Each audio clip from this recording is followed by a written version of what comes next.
Hello guys, welcome to my channel. The less is more. So today we will discuss an editorial from Indian Express, and it is about the sedition law, and the title of the editorial is Stepping Backwards. So let's start the editorial. The Law Commission of India recommended last week that section 124A of the IPC, the 130-year-old provision that defines and punishes sedition, must not only be retained but also strengthened with enhanced punishment. This recommendation is a step backwards.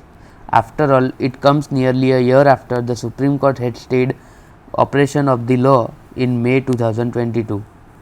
The court expressed strong reservation and indicated that it would hear arguments in favor of striking down the colonial provision that has proved to be prone to misuse by governments that seek to cramp citizens' freedom of expression. So, recently the Law Commission has recommended that the section 124A of the IPC, that is almost 130-year-old, which defines and punishes what? Sedition, must not only be retained but it should be strengthened. See, right now the developed countries are in favoring of the striking down or the repealing of this sedition law, okay, and even UK has repealed the sedition law, but we, being India as a vibrant democracy, are recommending that it not must be retained but also strengthened. So it looks like a paradox, okay. So, and even the Supreme Court has also stayed in May 2022 that stayed the operation of the law, right, because it's this provision which was made by the British rulers, and it was needed at that time, but right now it has proved to be prone to misuse. What are the reasons prone to misuse, with and what is implications? Seek to cramp citizens' freedom of expression, okay. In its 88-page report, the law panel lists reason for retaining the law. So in its 88-page report, the law panel lists reasons for retaining the law. What? As a reasonable restriction on free speech and as a necessary legal instrument in the face of threats to India's internal security. What is the reason? Restriction on free speech and legal instrument in face of threats to India's internal security.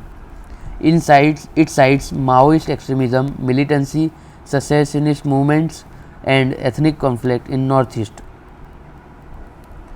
So, what is the cause for India's internal security?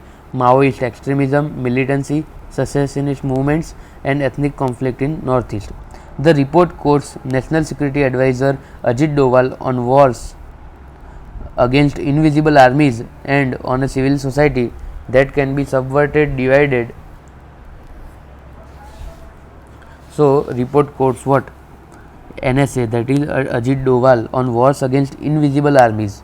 It is wars against invisible armies and on a civil society that can be subverted, divided and manipulated to hurt the interest of the nation. So it can hurt the interest of the nation. That formulation, which pits civil society against nation,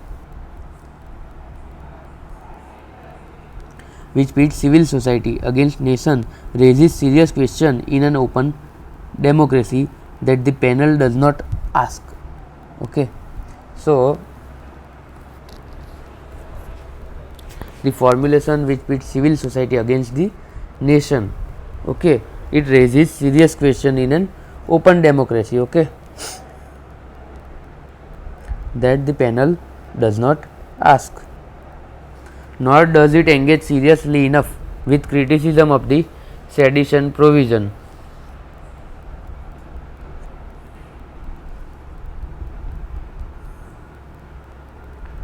Nor does it engage seriously enough with criticism of the sedition provision.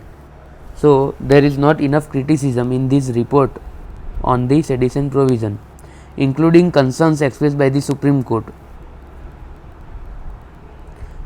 and even there are not mention of concerns expressed by the Supreme Court. Okay. The panel dismissed apprehension about the colonial era law going against the spirit of a modern democracy in a polemical and sweeping manner. So, panel has dismissed the apprehensions. Okay. The entire framework of the Indian legal system is a colonial legacy, it says. It sidestepped the fact that while the offence continues to have a place in India's statute book, Britain itself repealed the law in 2009 by saying realities differ in every jurisdiction. So,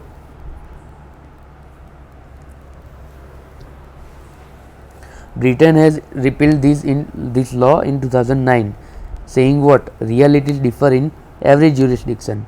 On allegation of misuse, the panel exonerates the law and passes on the blame. The root of the problem lies in the complicity of the police. So, on the allegation of misuse, what the panel has told is that the law and passes on the blame. The root of the problem lies in the what?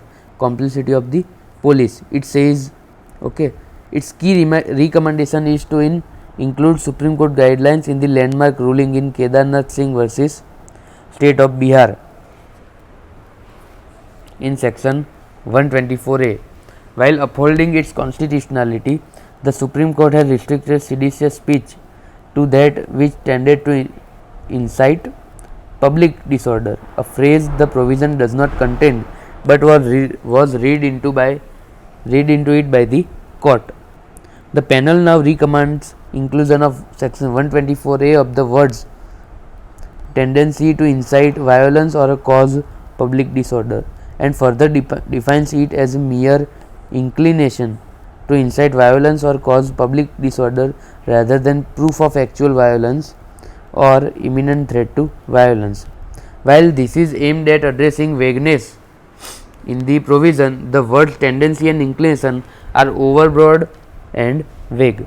So, the aim of this report was to reduce the vagueness, okay, but by including the inclination and the tendency it becomes overbroad and over vague, okay.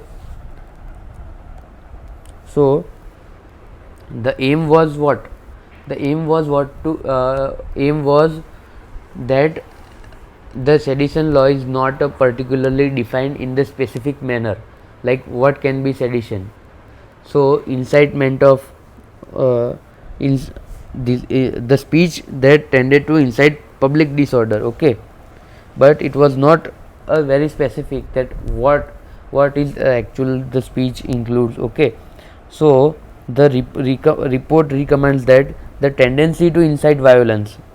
So, this becomes more vague now, the tendency, and mere inclination to incite violence. After initially defending the law, the centre had told the court last year that it would review it, referring to the Prime Minister's view on shedding colonial baggage as the country marks 75 years of independence. The Union Home Ministry in an affidavit asked the Supreme Court to defer the hearing till it reviewed by a competent forum. So, Union Ministry of Home Affairs in an affidavit asked the Supreme Court to defer the hearing till it's reviewed by a competent forum, okay. While the law panel's suggestion is a crucial layer in the conversation, Parliament must now step in. The Supreme Court too must finish what it started, especially in a polarized time when the spaces for freedom of expression and right to dissent seem imperiled. The law on sedition is too fraught and consequential to remain riddled with a lack of clarity. So, now the Parliament must now step in because the law panel or the law commission has recommended in the favor of retaining, not just even retaining but strengthening the law, okay. and Union Home Ministry has asked the Supreme Court in an affidavit that defer the hearing till the law would be reviewed by a competent forum or the authority. So now the recommendation by the competent authority has been made public, and we can see that it has not recommended to repeal it, but even contradictorily it has recommended to strengthen it. So I think that now the parliament must step in, okay, and in a polarized time the space for freedom of expression and right to dissent seem imperil, okay, and this law on sedition is too fraught and consequential to remain riddled with a lack of clarity. So this was for today, guys. I hope you would be understanding, and till then, bye bye, signing off for the